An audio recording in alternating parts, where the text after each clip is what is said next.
Tadi disampaikan saya berikan ke NU-an rasanya kurang afdal karena ada senior saya yang lebih paham, lebih mendalam mengenal tentang masalah ke NU-an. Tapi mudah-mudahan di malam hari ini Allah Subhanahu wa taala memberikan kepada kita hikmah, memberikan kepada kita keberkahan, sehingganya satu harapan saja, saya duduk menjadi pengurus di Nahdlatul Ulama atau siapapun mereka yang aktif di dalam kegiatan organisasi Nahdlatul Ulama, dengan harapan mudah-mudahan kita diakui sebagai muridnya Kiai Haji Hasyim Asy'ari. Ada satu ungkapan, takkan kun ma'allah, jadilah engkau itu selalu bersama dengan Allah Subhanahu wa ta'ala. Baik, tasdati, kalau kalian tidak mampu senantiasa bersama dengan Allah, maka hendaklah engkau bersama dengan orang-orang yang hatinya selalu bersama dengan Allah. Ada dua keuntungan yang kita dapati ketika kita mengikuti jalannya para aslafun as-salihun. Ketika kita mengikuti daripada orang-orang yang dicintai oleh Allah Subhanahu wa ta'ala, katakan saja pendiri NU Kiai Haji Asy'ari. Beliau tidak syak lagi adalah seorang walinya Allah, murid dari seorang wali Allah yang keilmuannya, manhajnya sampai kepada baginda Nabi Muhammad sallallahu alaihi wasallam. Abu Yazid Al-Bustami pernah mengatakan, ahbib awliya Allah hatta yuhibbu, cintailah wali-walinya Allah sampai wali itu cinta kepada kalian. Carilah jalan agar wali itu cinta kepadamu, entah bagaimana caranya. Karena sesungguhnya Allah Subhanahu wa ta'ala yanzuru ila qulubi awliyaihi. Karena Allah Subhanahu wa ta'ala itu senantiasa melihat ke dalam hati para wali-walinya. Maka boleh jadi di saat Allah itu melihat dalam hati wali tersebut, yang dulu semuka, ada namamu di dalam hati wali Allah, fayaghfiru laka, maka pasti Allah akan memberikan ampunan. Mudah-mudahan kehadiran kita di tempat ini akan dicatat oleh Allah sebagai pencinta para wali-walinya Allah, pencinta para pendiri Nahdlatul Ulama, pencinta para pejuangnya NU yang tidak syak lagi mereka adalah orang-orang yang soleh, dan bahkan mereka diantaranya adalah wali-walinya Allah. Amin ya rabbal alamin. Ma'asyiral hadirin wal hadirat yang dimuliakan Allah, keberadaan Nahdlatul Ulama ini menjadi perbincangan bukan hanya di kalangan ulama-ulama Nusantara, tetapi keberadaan Nahdlatul Ulama ini pernah menjadi dan sampai saat ini menjadi diskusi khusus ulama-ulama dunia dan internasional. Kenapa? Karena keunikan organisasi NU ini. Kalau kita melihat awal daripada kelahirannya,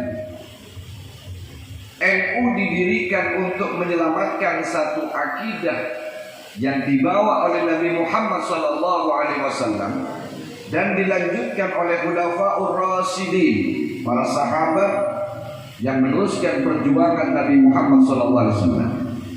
Jadi NU ini bukan akidah baru, bukan aliran baru, bukan mazhab baru.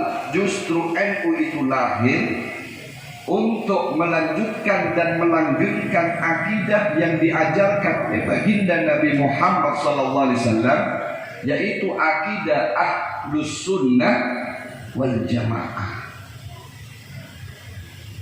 Banyak organisasi yang semuanya boleh mengaku Ahlus Sunnah, silahkan, namanya Islam itu ya Ahlus Sunnah. Kalau dia tidak Ahlus Sunnah ya berarti ingkar Nabi. Ingkar Nabi berarti sudah bukan Islam, karena tidak mengakui daripada baginda Nabi Muhammad SAW. Ingkar Sunnah bukan Islam lagi. Orang-orang salafi ngaku ahlu sunnah, bahkan paling nyunnah dulu. Tetapi mereka tidak memiliki prinsip sebagaimana prinsipnya Nahdlatul Ulama. 3 kata kunci penting yang menjadi satu kesatuan di dalam Nahdlatul Ulama. NU itu tawassul, NU itu tawazun, NU itu ta'addud. Ini yang menjadi ciri utama Nahdlatul Ulama. Tawassul, mengikuti daripada firman Allah Subhanahu wa taala. Umat ini adalah ummatan wasatan, umat yang pertengahan, bukan ekstrim kiri, juga bukan ekstrim kanan. Di semua aspek.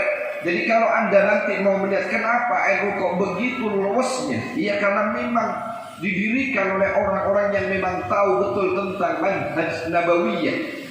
Dan begitulah Islam diturunkan oleh Allah Subhanahu wa taala, sehingga Islam bisa menaungi siapapun dan Islam menjadi rahmat bagi alam semesta raya. Sebagaimana Allah mengutus baginda Nabi Muhammad sallallahu alaihi wasallam, wa ma arsalnaka illa rahmatan lil alamin. Kita tengok bagaimana rahmatnya Allah Subhanahu wa taala terhadap hamba-hambanya. Salah satu riwayat menceritakan tentang seseorang yang datang menemui Nabi Muhammad sallallahu alaihi wasallam. Seorang laki-laki datang kepada Nabi dengan rombongan para sahabat-sahabatnya. Lalu pemuda tadi berkata kepada Rasul, "Ya Rasulullah, aku mohon kepadamu agar engkau menebus akan dosaku." Jadi kalau bahasa luar sebelumnya itu ada penebusan dosa. Biasanya dilakukan oleh orang-orang Nasrani kepada pendeta. "Ya Rasul, aku datang kepadamu agar engkau memohonkan ampun untuk dosa dan kesalahanku. Tebuslah dosaku ya Rasul dengan doa." Kata Nabi, "Apa dosamu?" Pemuda tadi mengatakan, "Ya Rasul, terlalu banyak dan terlalu memalukan kalau aku sebut akan dosa dan kesalahanku." Nabi SAW kemudian berkata begini, "Kalau engkau malu menceritakan dosamu kepadaku, kenapa engkau tidak malu kepada Allah? Padahal Allah itu maha melihat, Allah maha mengetahui atas semua perbuatan dan kesalahanmu." Lalu Nabi SAW dalam riwayat itu dikatakan bahwa Nabi itu berkata, "Wahai pemuda, berdirilah engkau dan tinggalkan majlis kami. Jauhlah engkau, pergilah engkau, karena kami pun takut dengan azab Tuhan yang akan menimpa kami karena dosamu." Maka si pemuda tadi kemudian berdiri, bangkit dengan air mata, menangis, sedih dan putus asa karena dosanya belum mendapatkan pengampunan dari Allah, belum dapat doa dari Rasulullah SAW. Pergilah pemuda tadi. Kemudian setelah pemuda tadi pergi, datanglah malaikat Jibril alaihi salatu wassalam. Jibril datang menemui Nabi Muhammad SAW. Lalu Jibril berkata, "Ya Rasulullah, kenapa engkau membuat hati pemuda tadi sedih dan putus asa? Padahal dia ingin bertobat, padahal dia ingin mendapatkan ampunan Allah. Dia meminta kepadamu agar engkau mendoakan dia supaya dapat ampunan." "Ya Rasulullah, tidakkah engkau tahu bahwa si pemuda ini sesungguhnya memiliki kafarah, yang artinya penebus daripada dosa dan kesalahannya?" Jadi ada bahasa istilah itu kafarah, kafaratud dzunub, penebus untuk dosa. "Ya Rasul, tidakkah engkau tahu bahwa pemuda ini punya kafarah?" Kata Rasul kepada Jibril, "Ya Jibril, apa kafarah yang dimiliki pemuda tadi? Apa yang dimiliki oleh orang tersebut untuk menjadi penebus dosanya?" Jibril alaihissalam menjawab kepada Nabi SAW, "Sesungguhnya pemuda tadi, orang laki tadi itu, di rumahnya itu punya anak kecil. Di rumahnya punya anak kecil. yang setiap kali datang ini abahnya selalu memberikan hadiah untuk anaknya, memberikan makanan, memberikan minuman, memberikan mainan, yang sehingga anak tersebut selalu senang dengan kehadiran ayahnya kalau pulang ke rumah. Ya Rasulullah, kata Jibril, Allah memandang kesenangan anak yang dia senangkan dengan makanan, minuman dan mainan menjadi kafarah untuk menebus daripada dosa dan kesalahan laki-laki tersebut. Saudaraku yang dimuliakan oleh Allah, Allah itu Ainur Rahmah. Allah itu lebih mendahulukan pandangan rahmatnya daripada pandangan kemarahannya. Allah itu lebih mendahulukan maaf dan ampunannya daripada adab dan siksanya. Dan yang demikian inilah yang digunakan oleh Nahdlatul Ulama di dalam semua aspek. Makanya kemudian dakwahnya Nahdlatul Ulama itu mau'idatul hasanah, bukan yang teriak-teriak, bukan yang bongkar-bongkar, bukan yang bakar-bakar. Kenapa? Mendahulukan daripada rahmat. Kenapa? Karena pendiri-pendiri kita itu selain beliau seorang mujtahid, beliau seorang ahli thariqah. Tidak ada ulama NU itu yang kemudian tidak berthariqah. Rata-rata mereka berthariqah. Karena mereka berthariqah, maka mereka terbiasa di dalam tasawufnya, lembut hatinya, bagus akhlaknya, sehingga di dalam berdakwah dan mengembangkan Islam pun seperti itu juga. Sehingga jangan heran kalau sampai saat ini tidak ada satupun organisasi non pemerintah yang lebih besar daripada Nahdlatul Ulama. Anda bisa bayangkan orang-orang yang belum pernah kenal Islam, yang dahulunya tidak kenal Islam, mereka sekarang tahu tentang syair-syair sebelum sholat. Wujud kita baqa mukhalafatun lil hawa. Dulu itu dibaca sama ibu-ibu pakai kemben. Kemben itu jari atau tape yang diikat di atas dada, tidak pakai kerudung. Mereka baca dan NU masuk di situ. Lambat laun kemudian mereka disempurnakan mengenal tentang syariat. Sehingganya penyebaran Islam di Indonesia tidak dengan peperangan, karena dilanjutkan oleh ulama-ulama Nahdlatul Ulama, ulama NU. Saudara yang dimuliakan oleh Allah, kita lihat lagi bagaimana lembutnya Allah Subhanahu wa taala. Ya. Kalau kita tengok dalam sejarah, kita tengok akhlaknya orang-orang terhadap orang lain itu akan dinilai oleh Allah mulia di sisi Allah, walaupun kau berakhlak kepada orang yang tidak Islam.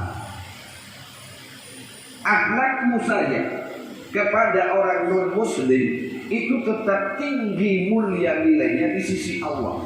Contoh, ini kebetulan sekarang bulan Rajab tentang ulang tahunnya sholat yang 5 waktu. Suatu saat Sayyidina Ali bin Abi Thalib ini pernah berangkat untuk melaksanakan sholat subuh berjamaah.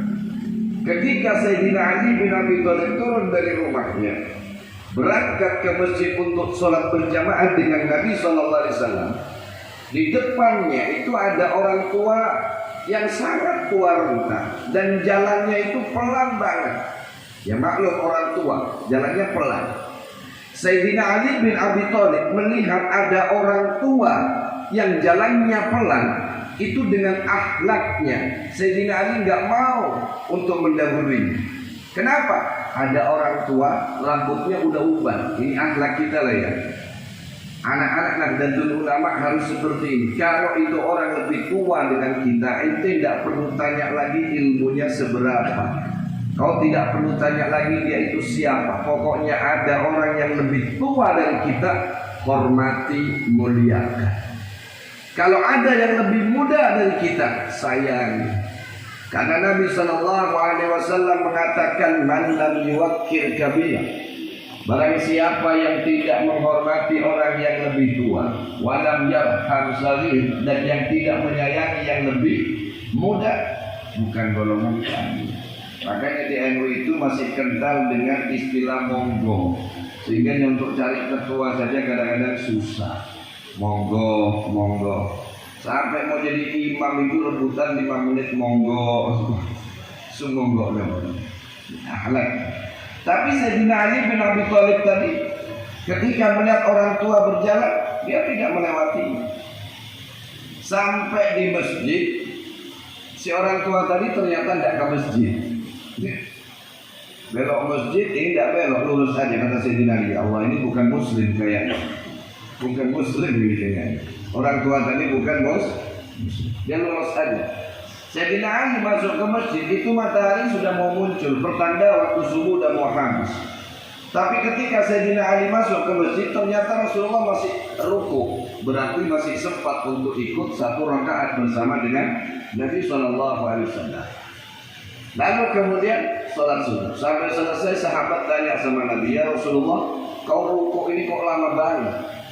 Gak seperti biasanya, kau ini biasanya ruku ya sudah, tidak selesai, ini lama banget. Kata Nabi, aku sih mau dan mulai tadi mau ngangkat, aku punya bahu, tapi Jibril meletakkan sayapnya di atas bahuku ini. Di atas punggungnya Nabi diletakkan oleh Jibril sayapnya. Kenapa? Sehingga dia nggak bisa naik. Kenapa ya Rasulullah? Ketika orang bertanya, Jibril datang. Ya Rasulullah, tadi itu Ali itu mau ikut sholat jamaah, namun dia itu